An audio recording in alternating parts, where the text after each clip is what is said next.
Welcome, this is episode 9 and it's Squarespace Typography Secrets Part 3.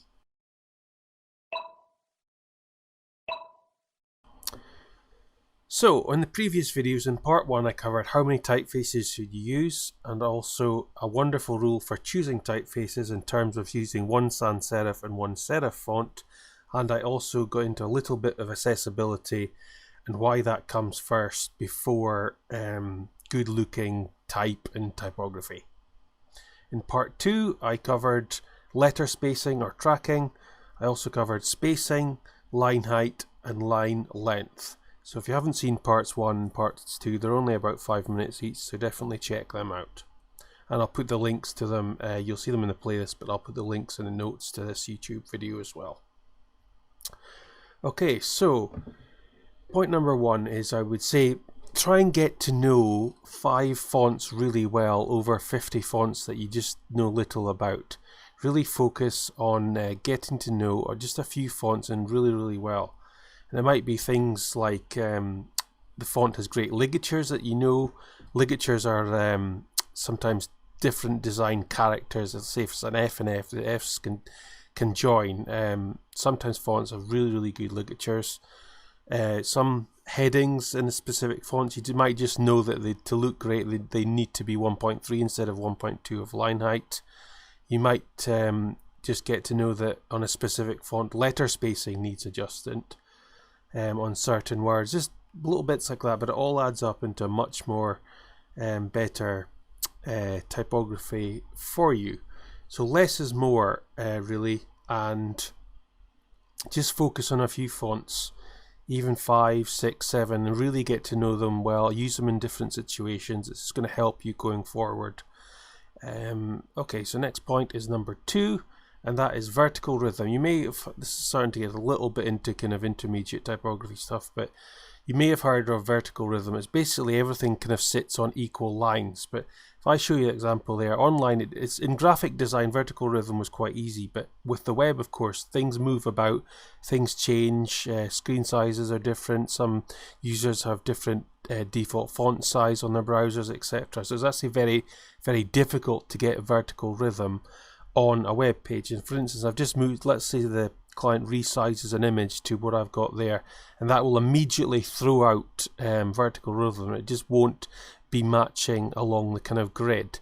So really online I wouldn't worry too much about vertical rhythm. It just takes a single image being a slight bit out and you have got out of it. So it's kind of looking for a perfect situation with vertical rhythm, and I wouldn't bother too much about it because it's so easy to break with a website and your Squarespace websites.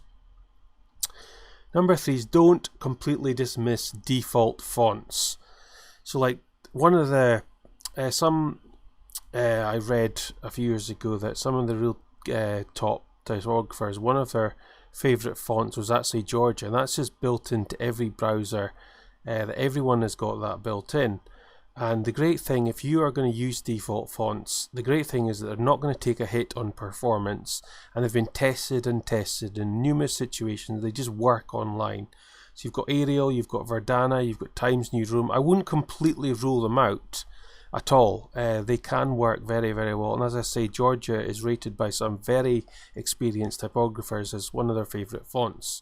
So it just shows you there that but don't completely dismiss default fonts. Number 4 is harsh colors. I covered in, I think it was part 1, I covered the accessibility. Yeah, it was part 1. And one thing to note that you can take accessibility to the extreme, and you can have maximum contrast. For instance, you'd have black text on a white background. The problem there is there's such a strong contrast, it's actually quite hard to read. So what I would do is, let's say if it's media surgery and it's like a blue kind of colour scheme, what I've done there in the bottom right graphic is I've just taken a bit, it's not black, it's close to black, but there's a bit of blue in there, and that would just be so much easier to read. And it's still got a good score for accessibility, as you can see there, but it's not exactly white and exactly black. So whatever your kind of branding colours are of your site, I would just, if it was a red site, just add a little bit of red into that and just take it away from the completely black. And it'll just look a little bit better, easier to read, and it's just slightly branded into your colours as well. So number 6, as you can see, that's 5, sorry, alignment.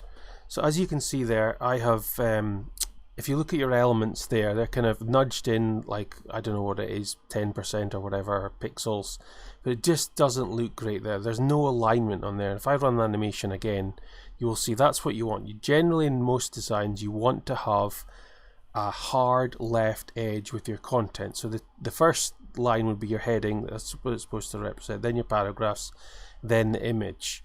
Certainly on longer content, you definitely want to have, well, not definitely, but in just about all situations, you want to have a hard left line. It's just so much easier to read. It just looks a lot more professional, just aligned, and it's just going to make your typography so much better.